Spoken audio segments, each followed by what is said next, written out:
ជំរាបសួរពុកម៉ែបងប្អូនមីងមាជាទីគោរពទាំងអស់គ្នាចានាងខ្ញុំគួរចង់ធ្វើការនៅក្រុមហ៊ុនការិយាល័យរដ្ឋបាលតបឯខ្មែរដែលមានអាហាសនាមថាអ្នកគ្រូគួរចង់ចាបងប្អូនដែលត្រូវការសេវាកម្មមេធាវីឬក៏សេវាកម្មដំណោះស្រាយបញ្ហាផ្នែកច្បាប់ទូទៅនៅប្រទេសកូរ៉េនេះអាចប្រឹក្សាជាមួយនាងខ្ញុំបានណាថ្ងៃនេះដែរនាងខ្ញុំសូមចែករំលែកអំពីព័ត៌មានសម្រាប់បងប្អូនពលករពលករណីដែលគាត់នៅប្រទេសកូរ៉េចាបើសិនណាគាត់ញ៉ាំសូរ៉ាហើយគាត់ហៅធីរីអ៊ុនជុនបើកឡានទៅដល់ផ្ទះហើយស្រាប់តែធីរីអ៊ុនជុនហ្នឹងគាត់ចតឡាននៅកន្លែងដែលមិនមែនជាចំណតឡានអញ្ចឹងទៅនៅមុខផ្ទះគេហើយគាត់ក៏បានចុះហើយគាត់ក៏ឡើងទៅផ្ទះវិញនៅពេលដែលធីរីអ៊ុនជុនទៅបាត់គឺគាត់ខ្លាចប៉ះពាល់ដល់អ្នកដែលរស់នៅក្នុងភូមិហ្នឹងគាត់ក៏បានទៅកាន់ចកោតផ្លាស់ប្ដូរឡានដើម្បីយកទៅចតដាក់កន្លែងស្រួល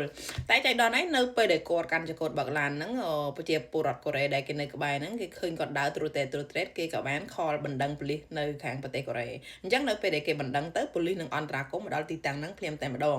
ដូច្នេះហើយបុគ្គលម្នាក់នោះទូគាត់នឹងទទួលទោស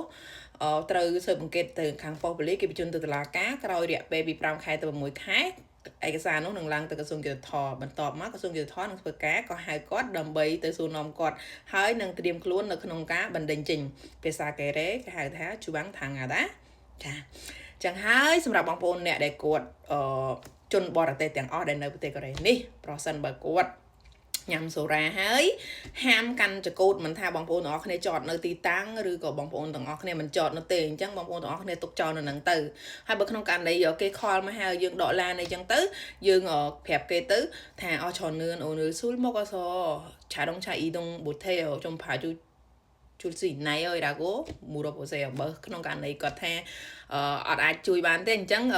혹시 운전할 줄 아세요? 제가 키 드릴 테니까 이동 좀 해주시면 안 될까요? យើងភូថឹកទៅគាត់ណាយើងស្នើសុំទៅគាត់វិញពួកឯងជនជាតិកូរ៉េនៅពេលដែលឃើញយើងត្រេតដើរតាមផ្លូវហ្នឹងទៅគឺគាត់មិនលើកលែងទេគឺគាត់នឹងប្តឹងពីព្រោះខ្លាចយើងកាន់ចកោតទៅបើកឡានទៅមុខទៅខ្លាចបុកគេឬក៏បាត់បង់ជីវិតឬក៏ប៉ះពាល់ដល់គេអញ្ចឹងគឺគាត់ឃើញគឺគាត់នឹងបណ្ដឹងអីចាអញ្ចឹងនៅប្រទេសនេះគឺដោតទៅលើច្បាប់អញ្ចឹងសម្រាប់បងប្អូនអ្នកដែលរស់នៅប្រទេសកូរ៉េប្រសិនបើគាត់អត់ចង់មានបញ្ហាដូចជាគេដកអនជន់មកជឹងចេញឬក៏បងប្អូនទាំងអស់គ្នាត្រូវគេបណ្ដេញចេញពីប្រទេសកូរ៉េឬក៏ផ្លាស់ប្ដូរវីសាដូច្នេះបងប្អូនទាំងអស់គ្នាត្រូវតែប្រុងប្រយ័ត្នអំពីរឿងនេះ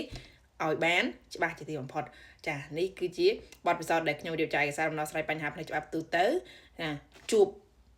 ថ្មីនឹងសម្រាប់បងប្អូនទាំងអស់គ្នាអញ្ចឹងសូមឲ្យបងប្អូនទាំងអស់គ្នាប្រុងប្រយ័ត្នសូមជូនពរបងប្អូនទាំងអស់គ្នាសំណាងល្អឲ្យបងប្អូនទាំងអស់គ្នាជួបតែមនុស្សល្អណារកលុយបានច្រើនហើយមានក្តីសុខហើយបើសិនបងប្អូនទាំងអស់គ្នាត្រូវការជំនួយកុំភ្លេចតំណែងមកនាងខ្ញុំណានាងខ្ញុំប្រឹក្សាជូនបងប្អូនទាំងអស់គ្នាដោយក្តីរីករាយដោយយកបេះដូងទៅរៀបចំវីដេអូនេះវិញតិចឯងដោយសាររឿងវិញអូខេជម្រាបលាបាយបាយ